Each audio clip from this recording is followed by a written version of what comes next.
To Autumn by John Keats. This poem is divided into 3 stanzas. It is about nature and the season of autumn. So we will read through each stanza along with the explanations.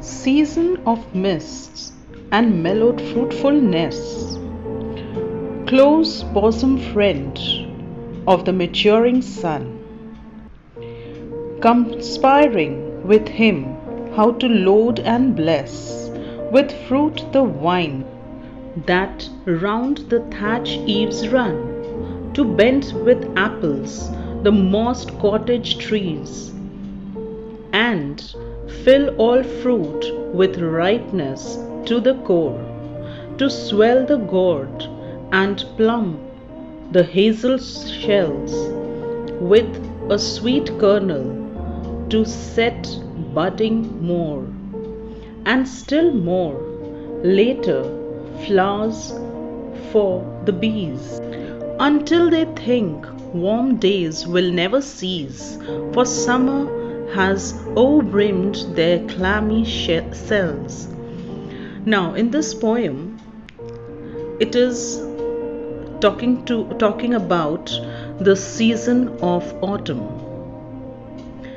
Autumn is said to be a season of mists and mellowed fruitfulness. That is, it is a time of ripening of fruits, plants, and grains.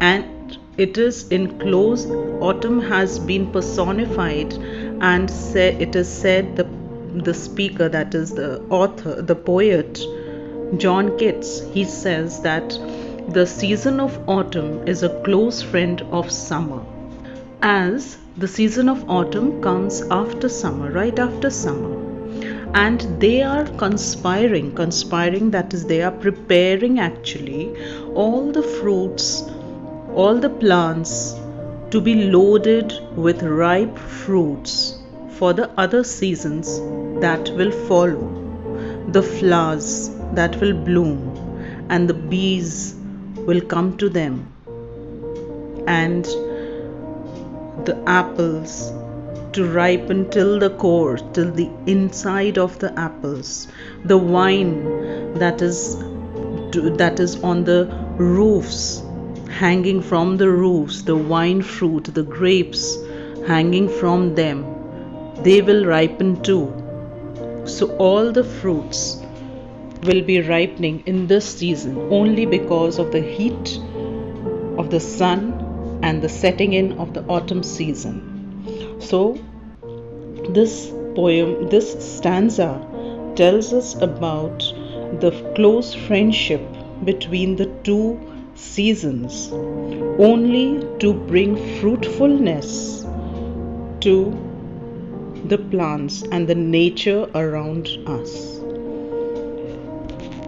As we have different fruits that are mentioned in this stanza, we've got apples, the vines, the hazelnut shells, the gourds, all the kind of gourds that we have, and even the flowers that will later bloom in the season of spring, but the preparation starts from this season of autumn. Coming to the second stanza, who hath not seen thee oft amidst thy store? Sometimes whoever seeks abroad may find thee sitting careless on a granary floor, thy hair soft lifted by the winnowing wind, or on a half-reaped furrow, sound asleep, drowsed with the fume of poppies, while thy hook spares the next swath and all its twined flowers. And sometimes, like a gleaner, thou doth keep steady thy laden head across a brook, or by a cider press, with patient look thou watchest the last oozings hours by hours. Now, in this stanza, we come to the next part of the poem. In this stanza, after personifying autumn in the first stanza, he goes on to tell us, says that autumn, often the poet sees autumn amidst the stores where the grains are stored in the granaries. He sees them, the season of autumn, personified as a female character with her hair open and sitting at the granary floor carelessly. A female character, laborer, probably a laborer woman, sitting with her hair open at the granary floor, just looking into how the grains are threshed and what all in her spare time. Or also maybe half asleep, maybe deep sleep at the furrow, the trenches, the narrow shallow trenches which are dug along the field by the plough, due to all the work that she has done. And also drowsed with the smell or the odor or the perfume of the poppy plant that is around her,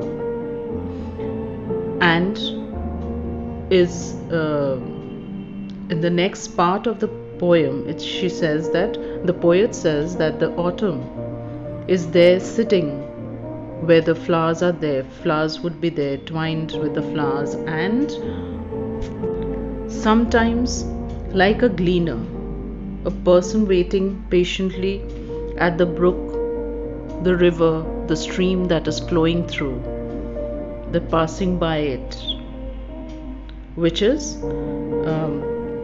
where, or also at the cider press. Cider press is the place where the apple juice is converted to vinegar or cider, and there very patiently you need to wait, because the juice oozes out or trickles down very slowly, hours by hours. It takes a long time.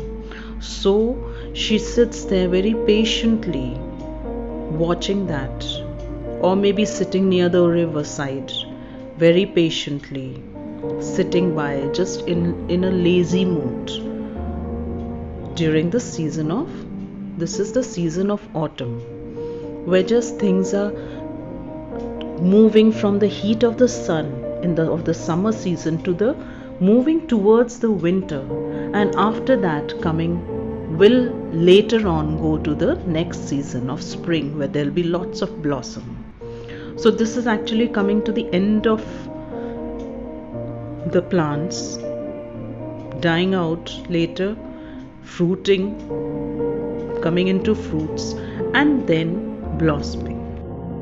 Now in the last stanza, he goes on to say, where are the songs of spring? Eh, where are they? Think not of them, thou had thy music too, while barred clouds bloom the soft dying day, and touch the stubble plains with rosy hue. Then, in a wakeful choir, the small gnats mourn along the river sallows, borne aloft, or sinking as the light wind lives and dies, and full-grown lambs loud bleat from hilly bourne. Hedge crickets sing, and now with tremble soft the redbreast whistles from a garden croft, and gathering swallows twitter in the skies. Now, in this stanza of the poem, the poet is telling us that the song or the time, the season of spring is very beautiful, definitely. But what about autumn? There is beauty too. Autumn also has got its own music sound. Season of spring has got its own music. Beautiful music of the birds chirping around. But even autumn does. There are sounds, lots of sounds. The soft clouds, sound of clouds, the wind blowing. Then also the gnats, the small insects that are at the night time, evening time, their sound, the sound of the grown lambs that bleat at the hills, and the crickets and the swallows, all of them, they give music to the season of autumn.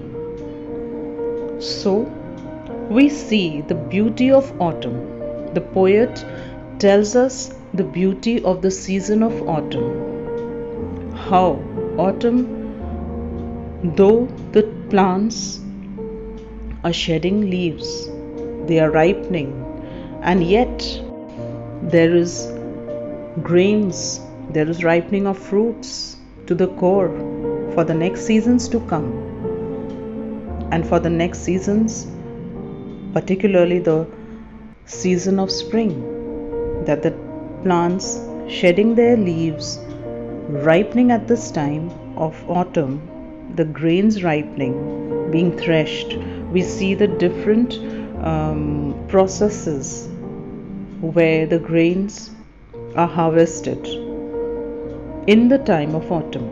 So in this poem, in all the three stanzas, the poet personifies the season of autumn, probably as a lady with her hair open, maybe a laborer at the fields, and talks about the beauty, the softness, the gentleness of the season.